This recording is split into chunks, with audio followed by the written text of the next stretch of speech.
This is what gets me out of bed in the morning. This is about 800 gallons worth of leopard val that we planted from nothing little nubs into a nice little monsterful pool of val, and I want to give you all an update on what is going on in here. So you can see I've got this hose flipped over here. Every day I come in, I immediately flip the hose and I try to do a nice big water change. Why a water change? Because I fertilize the bejesus out of this, and it also gets full April beautiful Kentucky sun. Planted this, we're probably at the 60-day mark here, so huge water change is something that I think anyone growing val will benefit from hearing. Is that if you see over here, I've got water flow coming this way. The water that flows over the val makes it grow longer. Val likes a little bit of water flow. This has taken off and is in that stage where I really want to harvest it, but I'm not ready yet, because if I leave this here, let's just say for easy numbers, there's 500 stems, and then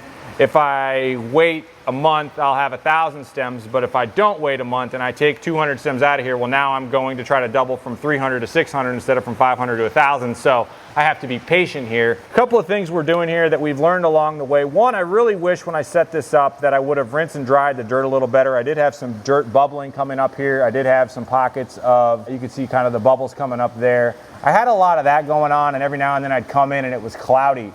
How do you rectify that? Keep spare gravel around. What I decided to do to keep it more at bay was I used a lot of crushed coral. We have spare crushed coral around, and I used a pretty healthy amount of that wherever I saw something coming through.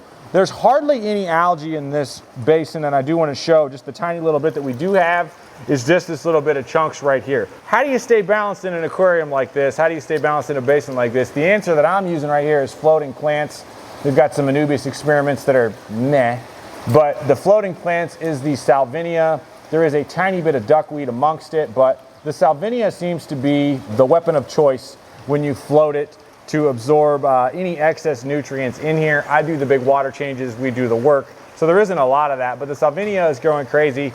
I'm at that point though where I would almost debate removing some of the Salvinia. I'm not quite there yet, but once this gets a little more full, I would begin thinking to remove some of the Salvinia.